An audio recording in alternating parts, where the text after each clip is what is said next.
सज्जनों, हम आपके साथ शेयर करना चाहते हैं एक प्रसंग। गिलहरी ने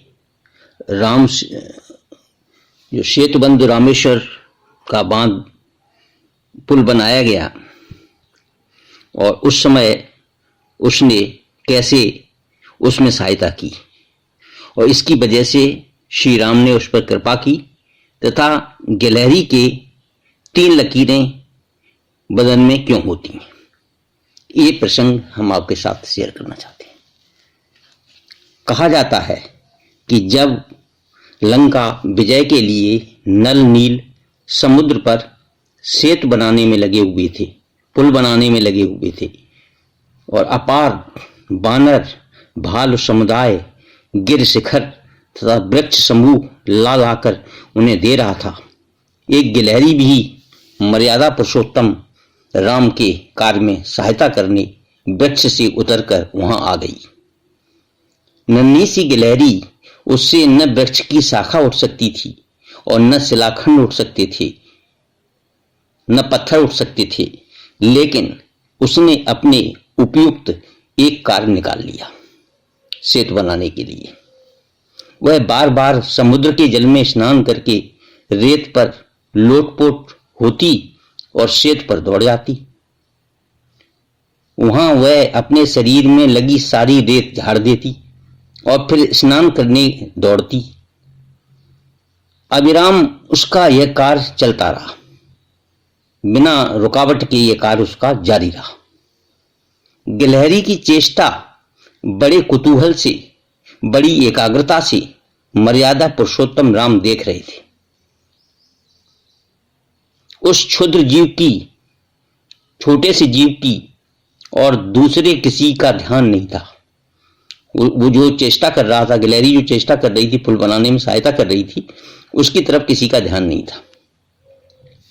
श्री राघवेंद्र ने हनुमान जी को संकेत से पास बुलाकर उस गिलहरी को उठा लाने का आदेश दिया। हनुमान जी ने गिलहरी को पकड़कर उठा लिया और लाकर रघुनाथ जी के कोमल बंदूकारण हाथ पर रख दिया उसे। प्रभु ने उस नन्हे प्राणी से पूछा कि तुम सेतु पर क्या कर रही हो? सेतु पर ये बार बार उछल कूद क्यों कर रही थी? तुझे भय नहीं लगता कि कपियों या रीछों के पैर के नीचे आ सकती है या कोई वृक्ष अथवा शिलाखंड तुझे कुचल दे सकता है? इसका डर नहीं है तुझे? गिलहरी ने हर्ष से रोम फुलाए और पूंछ उठाकर श्री राम के कर पर गिरकर बोली, सीधी होकर बोली, मृत्यु 2 बार तो आती नहीं है। आपके सेवकों के चरणों के नीचे मेरी मृत्यु हो जाए वह तो मेरा सौभाग्य होगा। गिलहरी कह रही है श्री राम से। सेतु में बहुत बड़े बड़े शिलाखंड तथा वृक्ष लगाए जा रहे हैं।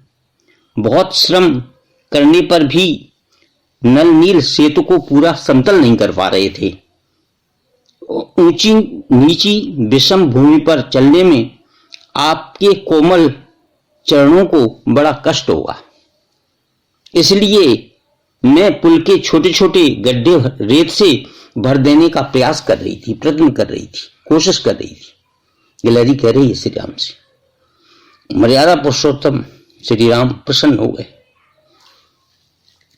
उन्होंने बाम हस्त पर, मतलब बाएं हाथ पर गिलहरी को बैठा रखा था। उस क्षुद्र जीव को वह आसन दे रखा था जिसकी कल्पना त्रिभुवन में कोई कर ही नहीं सकता है। अपने बाएं हाथ पे गिलहरी को लिए हुए हैं भगवान राम। जब दाहिने हाथ को 3 अंगुलियां उन्होंने गिलहरी की पीठ पर थपथपा दी। पीठ को उनकी को थपथपा रहे हैं दाहिने हाथ की अंगुलियों से गिलहरी की।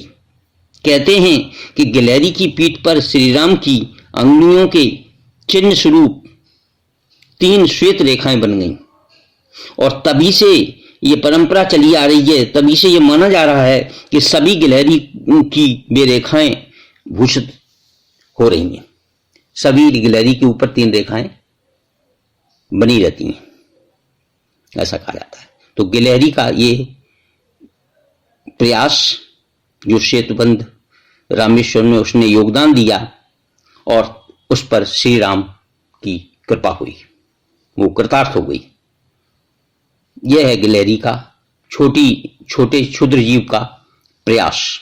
तो कहते हैं कि प्रयास करने से बड़े बड़े कार्य किए जा सकते हैं और प्रभु की कृपा हो सकती है प्रयास से। तो ये गिलहरी की सोच जो कि बहुत अच्छी सोच थी और उसने जो श्रम किया उसका प्रतिफल भगवान की कृपा से मिला। धन्य है वो गिलहरी, धन्य श्री राम। ये गिलहरी पर प्रभु राम की कृपा। ओम श्री परमात्मने नमः। ये हमारी जो आपके साथ शेयर किया वो वीडियो आपको अच्छा लगे तो कृपया इसे लाइक करें, शेयर करें, सब्सक्राइब करें। धन्यवाद। फिर मिलेंगे दूसरे वीडियो के साथ।